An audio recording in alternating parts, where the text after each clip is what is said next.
কখন বাংলাদেশের মানুষ শুক্রবার পালন করে গান বাজনা দিয়ে। বাংলাদেশের যুবক যুবতী শুক্রবার পালন করে পতিতালয়ের দেহ বিক্রি করে।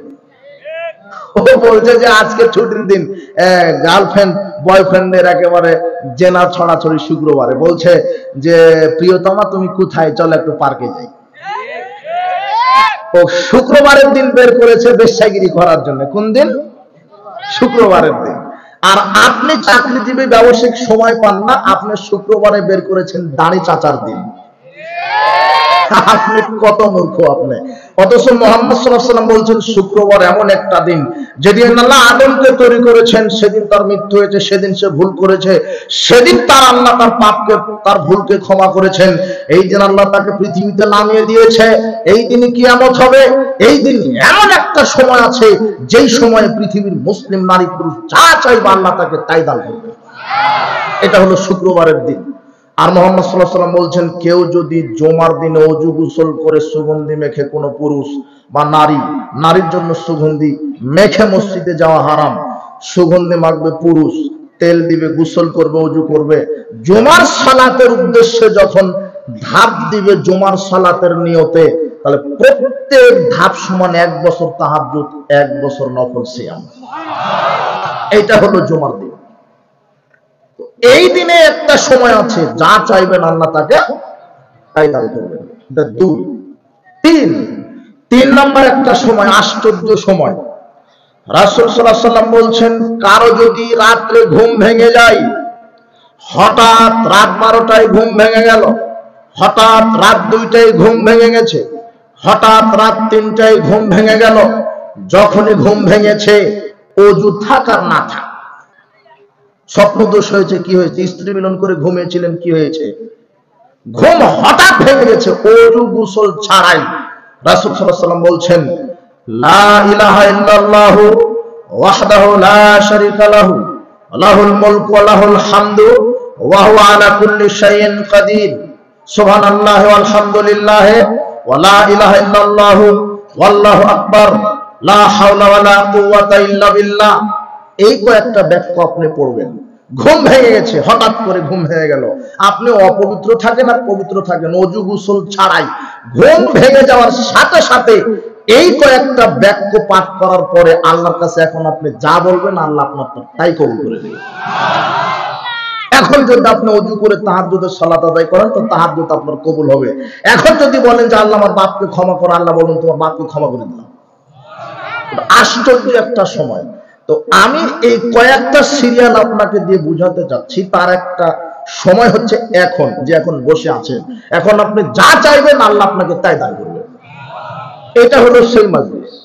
আর এখানে আপনাকে কেউ বলা হয়নি যে আজকের ইসলামী জালসাতে আসলে 1000 করে টাকা পাবেন আর পেট পুরো বিরিয়ানি, কাচ্চি বিরিয়ানি খেতে দেওয়া হবে। তাই কি বলেছিল নাকি আপনাদেরকে? তাহলে আপনারা এখানে এসেছেন কেন? নেকি হবে, নেকির উদ্দেশ্যে, তাই তো? ইখলাসটা ঠিক রেখে আপনি যদি এখানে বসেন তাহলে নেকি হবেই। আর রাসূল সাল্লাল্লাহু আলাইহি ওয়াসাল্লাম বলছেন, মান তুকবিলাত হাসানা দাখালাল জান্নাহ। কারো যদি বিচার মাঠে হিসাব নিকাশের পরে 1 নেকি বেঁচে যায়, 1 নেকি কবুল হয়, তাহলে 1 নেকির বিনিময়ে আল্লাহ তাকে জান্নাতে প্রবেশ করাবেন। 1 নেকি। তো আপনি এখানে বসে আছেন, এটাকে আপনি মূল্যায়ন করার চেষ্টা করেন। এটাকে আপনি কি করার চেষ্টা করবেন? মূল্যায়ন করার চেষ্টা করবেন। এটা হলো বৈঠকের আদব, এটা হলো বৈঠকের শিষ্টাচার। আর যখন উঠে যাবেন তখন একটা দোয়া না পড়ে উঠতে পারবেন না। আবু বারজা আল-আসলামী রাদিয়াল্লাহু আনহু বলছেন, কানা রাসূলুল্লাহ সাল্লাল্লাহু আলাইহি ওয়াসাল্লাম বিআখিরাতিন ইযা আরাদা ইয়াকুমা মিনাল মাজলিস। রাসূল সাল্লাল্লাহু আলাইহি ওয়াসাল্লাম যখন জালসা ভঙ্গ করতে চাইতেন, জালসা শেষ করতে চাইতেন, আপনার তাফসীর মাহফিল, আপনার জালসা, আপনার সভা সমিতি, আপনার বিবাহের বৈঠক, আপনার আলোচনার বৈঠক, আপনার যাতে খুশি, রাসূল সাল্লাল্লাহু আলাইহি ওয়াসাল্লাম যখনই কোনো বৈঠকে বসতেন, যখন শেষ করতে চাইতেন তখনই এই দোয়াটা পাঠ করার মাধ্যমে শেষ করতেন, সুবহানাকা আল্লাহুম্মা বিহামদিকা আশহাদু আল লা ইলাহা ইল্লা আনতা আস্তাগফিরুকা ওয়া আতুবু ইলাইক। এটা বৈঠক ভঙ্গের দোয়া। এটা কি ভঙ্গের দোয়া? বৈঠক ভঙ্গের দোয়া। ইমাম নাসাই তার একটা গ্রন্থ আছে আস-সুনানুল কুবরা, 10767 নম্বর হাদিস। আয়েশা রাদিয়াল্লাহু তাআলা আনহা এভাবে বলছেন যে রাসূলুল্লাহ সাল্লাল্লাহু আলাইহি ওয়াসাল্লাম মাজলিসান কাত্ত, যখনই রাসূল সাল্লাল্লাহু আলাইহি ওয়াসাল্লাম মাজলিস শেষ করতে চাইতেন, ওয়ালা তাআলা কুরআনান কাত্ত, যখনই তিনি কোরআন তেলাওয়াত শেষ করতে চাইতেন, ওয়ালা সালাতান কাত্ত, যখনই তিনি সালাত শেষ করেছেন, ওয়ালা তাওয়াজ্জা উদুয়ান কাত্ত, যখনই তিনি ওযু শেষ করেছেন, ইল্লা খাতামা যালিকা বি কালিমাতিন, এই কালেমা দ্বারা তিনি শেষ করেছেন সুবহানাকা আল্লাহুম্মা বিহামদিকা আশহাদু আল্লা ইলাহা ইল্লা আনতা আস্তাগফিরুকা ওয়া আতুবু ইলাইক। আয়েশা রাদিয়াল্লাহু তাআলা আনহা বলছেন, মুহাম্মদ সাল্লাল্লাহু আলাইহি ওয়াসাল্লাম যখন কোরআন তেলাওয়াত শেষ করেছেন তখন এই দোয়া পাঠ করেছেন, যখন সালাত শেষ করেছেন তখন এই দোয়া পাঠ করেছেন। সালাত কিভাবে শেষ করে? তাকবীরে তাহরিমা তো শুরু আর সালামের মাধ্যমে তো শেষ, আমরা তো এটাই জানি, তাই না? কিন্তু আয়েশা রাদিয়াল্লাহু তাআলা আনহা বোঝাতে চাচ্ছেন এইভাবে যে রাসূল সাল্লাল্লাহু আলাইহি ওয়াসাল্লাম সালাত শেষ করতেন মানে সালাম ফেরানোর পরে তিনি ওই জায়গাতে বসে থাকতেন, মসজিদে বসে থেকে তাসবিহ তাহলিল কোরআন, তাসবিহ তাহলিল জিকির আজকার বেশি বেশি করতেন। সুবহানাল্লাহ, আলহামদুলিল্লাহ, লা ইলাহা ইল্লাল্লাহ। এক দরিদ্র লোক এসে আমাদের নবী মুহাম্মদ সাল্লাল্লাহু আলাইহি ওয়াসাল্লামকে বলছেন যে আল্লাহর নবী সাল্লাল্লাহু আলাইহি ওয়াসাল্লাম, যে ধনীরা তো হজ করতে পারে, যাকাত দিতে পারে, তো ওরা সালাত আদায় করে, সিয়ামও পালন করে, তো আমরা সালাত আদায় করি, সিয়াম পালন করি, তো ওরা যে হজ করে, যাকাত দেয়, তো ওদের যে নেকি আমাদের চাইতে বেশি হলো। আমরা তো গরিব মানুষ, ভিক্ষা করি আর খাই, মানুষের বাড়িতে কামলা দিয়ে আর খাই, আমরা তো আর হজ করতে পারি না, তাহলে কি ওরা হজ করে আমাদের চাইতে বেশি নেকি পেল না? কথা তো যৌক্তিক নাকি? ওরা সালাত আদায় করে, ঠিক আছে, আমরাও সালাত আদায় করি, কিন্তু ওরা যে হজ করে আমরা তো হজ করতে পারি না, তাহলে কি ধনীদের নেকি বেশি হলো না? তখন মুহাম্মদ সাল্লাল্লাহু আলাইহি ওয়াসাল্লাম বলছেন, আচ্ছা ঠিক আছে, প্রত্যেক ফরজ সালাতের পরে সুবহানাল্লাহ 10 বার বলো, আলহামদুলিল্লাহ 10 বার বলো, আল্লাহু আকবার 10 বার বলো। এই তিনটা তাসবিহ যদি 30 বার তোমরা পাঠ করো, তাহলে আল্লাহ তোমাদেরকে কবুল হজের নেকি লিখে দিবেন। খুব সহজ। নেকি শুধু আপনি একেবারে বস্তা দিয়ে জড়িয়ে নেবেন, নেকি শুধু আপনি জড়িয়ে নেবেন। তার মানে রাসূল সাল্লাল্লাহু আলাইহি ওয়াসাল্লাম সালাম ফেরানোর পরে তাসবিহ তাহলিল করতেন, তিনি নিজে করতেন, সাহাবীদেরকে করতে বলেছেন। রাসূল সাল্লাল্লাহু আলাইহি ওয়াসাল্লাম বলেছেন, মান কারায়াতাল কুরসি ফি দুবুরি কুল্লি সালাতিন মাকতুবাতিন, যে ব্যক্তি প্রত্যেক ফরজ সালাতের পরে আয়াতুল কুরসি পাঠ করবে, মরার সাথে সাথে আল্লাহ তার কবরটাকে জান্নাতের বাগান বানিয়ে দেবে। তার মানে আয়াতুল কুরসি আপনি পাঠ করবেন, তার মানে হাদিস থেকে এইভাবে বোঝা যায় যে তিনি সালাম ফেরানোর পরে তাসবিহ তাহলিল করতেন, আয়াতুল কুরসি পাঠ করতেন, মাগরিব এবং ফজরের পরে ইখলাস ফালাক নাস 3 বার করে পাঠ করতেন, 5 ওয়াক্ত সালাতের পরে ইখলাস ফালাক নাস, বিশেষ করে জোহর আসর এই দুটাতে ইখলাস ফালাক একবার করে পাঠ করতেন, ইখলাস ফালাক নাস, আর ফজর এবং মাগরিবের পরে 3 বার করে পাঠ করতেন। তার মানে এইভাবে ইখলাস ফালাক নাস পাঠ করে, তাসবিহ তাহলিল করে, আয়াতুল কুরসি পাঠ করে যখন তিনি উঠে বাড়ির দিকে যেতে চাচ্ছেন, তখন তিনি এই দোয়াটা পাঠ করতেন। দোয়াটা কি? সুবহানাকা আল্লাহুম্মা বিহামদিকা আশহাদু আল্লা ইলাহা ইল্লা আনতা আস্তাগফিরুকা ওয়া আতুবু ইলাইক। এই যে সালাত শেষ যখন করতেন তখন এইভাবে এই দোয়া পড়তেন, যখন তিনি ওযু শেষ করতেন তখন এই দোয়া পাঠ করতেন, যখন তিনি কোরআন তেলাওয়াত শেষ করতেন তখন এই দোয়া পড়তেন। তো কিভাবে করে বাংলাদেশের হাফেজরা বলছে যে সাদাকাল্লাহুল আযীম, বুঝেননি কথা? এরা কি বলছে? কোরআন শেষে সাদাকাল্লাহুল আযীম, যেটা কোরআন হাদিসের পাতাতেই লেখা না, এটা হুজুর এমনিতে আবিষ্কার করেছে। হুজুর কি করেছে? এমনিতে আবিষ্কার করেছে। অথচ রাসূল সাল্লাল্লাহু আলাইহি ওয়াসাল্লাম কোরআন তেলাওয়াত শেষে এই দোয়াটা করেছেন। তো আপনাকে বলছিলাম, যখন আপনি বৈঠক ভঙ্গ করবেন, আমরা যখন বৈঠকটা শেষ করব এই দোয়াটা পড়ে উঠব। এখন আপনাদের সাথে কয়েক মিনিট কথা ইসলামে নারীর মর্যাদা।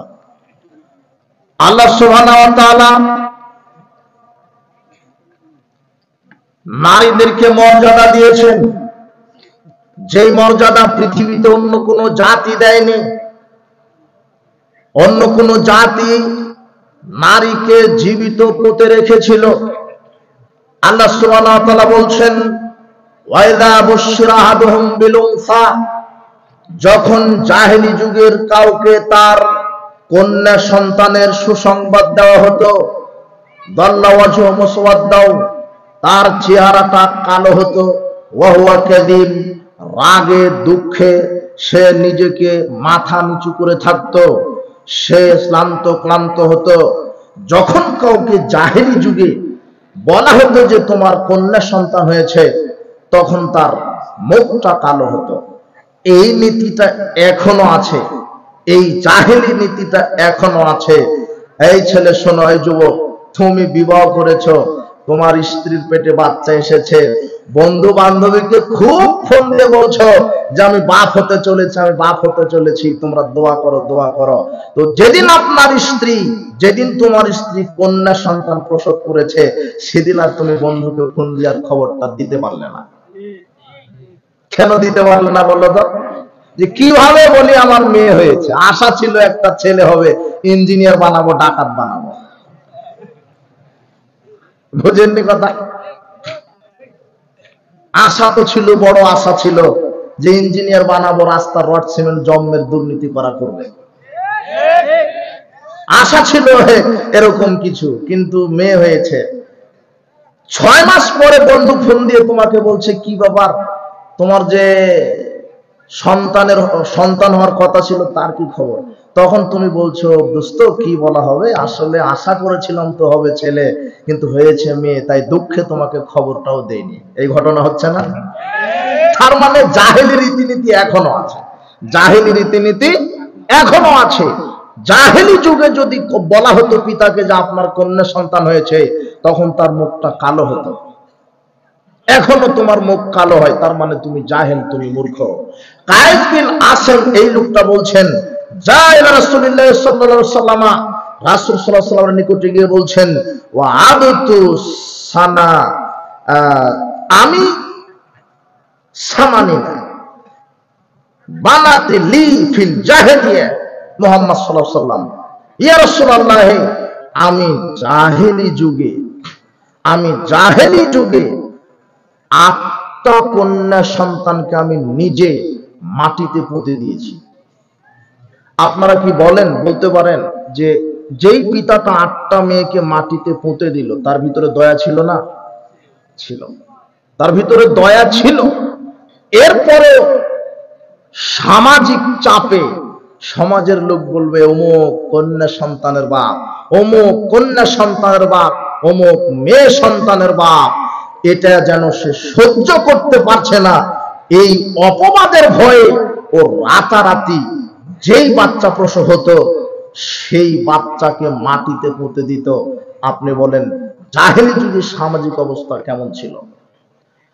আজও পৃথিবীতে জাতি নারীকে মর্যাদা দেয়নি, ইহুদিরা নারী জাতিকে মর্যাদা দেয়নি, খ্রিস্টানরা মনে করে পাপের মূল হলো নারী জাতি, চীনা সভ্যতা নারীকে মর্যাদা দেয়নি, নারীকে মনে করে নরকের দরজা, বৌদ্ধরা মনে করে নারী হচ্ছে জাহান্নামের দরজা, আর ইহুদিরা মনে করে নারী হচ্ছে পচা জিনিস, ওর কোনো দাম নাই।